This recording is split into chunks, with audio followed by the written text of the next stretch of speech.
Hello everyone, my name is Dayan Anabarete. Today, my report is all about the geography of culture, language, and religions. Geography is the study of the earth and people on it. Culture is the sum total of knowledge, attitudes, and habitual behavioral patterns shared and transmitted by the members of a society.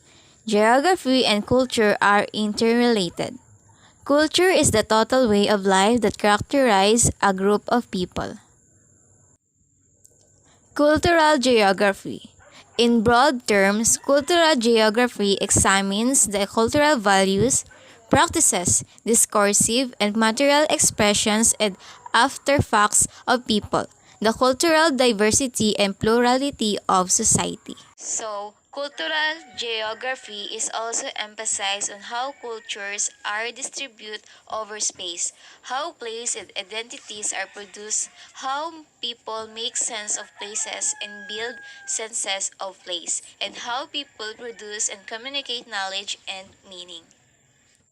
Cultural geography focuses on cultural struggle, on the imposition of social control through cultural means, and on the construction of and resistance to the cultural spaces that define social life in different settings.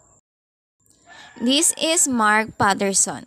Mark Patterson further elaborates that cultural geography is a subdiscipline of human geography that explores the human organization of space and the impact of human activities and culture upon the natural environment. The geography of language and religions.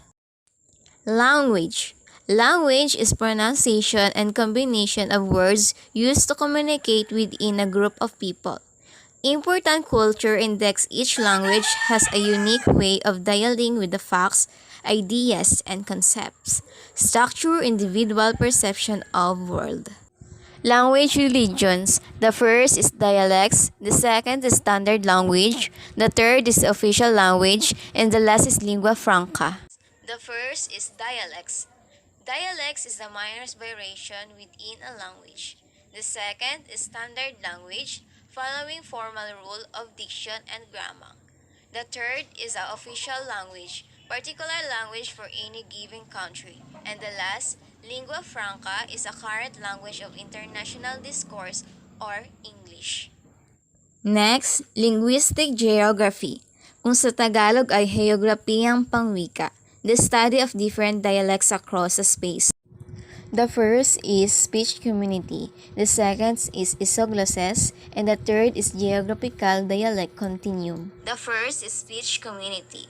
Speech community sounds are localized only among a group of people who speak together. The second is isoglosses. Isoglosses is boundary lines are the place where speakers use linguistic features in the same way. Example is parallel physical landscape features. And the last, geographical dialect continuum, chain of dialects or languages spoken across an area.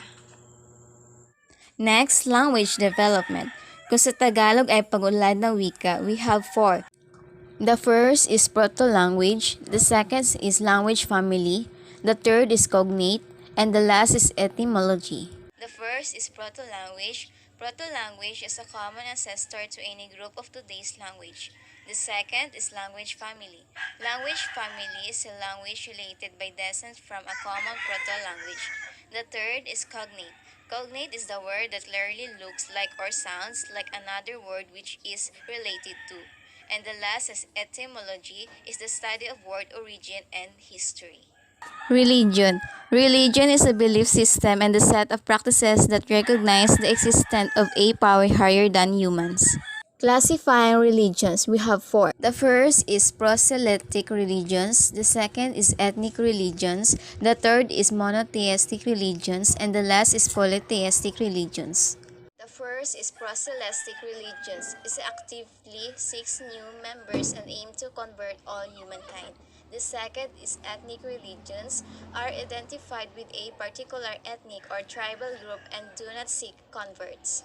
The third is monotheistic religion, believe in only one God and may expressly forbid the worship of other gods or spirit. And the last is polytheistic religions, believe there are many gods. Judaism is an Abrahamic, monotheistic ethnic religion comprising the collected religious, cultural and legal tradition and civilization of the Jewish people, also sometimes called Israelites. We have three major branches. The first is Orthodox, the second Conservative, and the last Reform. First is Orthodox. Traditionalists who observe most ceremonial laws and dietary restriction. The second is conservative, do not hold the importance of a Jewish political state but emphasize the historical religious aspect of Judaism. And the last is Reform, liberal wing, culture and race oriented with little conscientious of doctrinal or religious belief. Christianity. Christianity is a monotheistic religion, meaning the adherents believe only to one God. The adherents of this religion is called Christians. Christians believe that Jesus Christ is the only one God, the second person in the Trinity. Hence, they believe in the teachings of Jesus of Nazareth. Islam.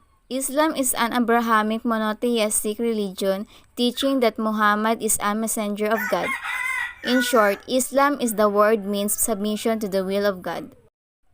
Hinduism. Hinduism is the world's oldest religion according to many scholars, with roots and custom dating back more than 4,000 years. Hinduism is a more than a religion. It is a culture, a way of life, and a code of behavior. This is reflected in a term Vedians and used to describe the Hindu religion, like Sanatana Dharma, which means eternal faith of eternal way things are truth. And the last, Buddhism. Buddhism is the one of the world's largest religions and originate 2,500 years ago in India. Buddhism is a religion that contains a large variety of beliefs and practices and tradition which is formed by teaching of Buddha. And that's all. Thank you.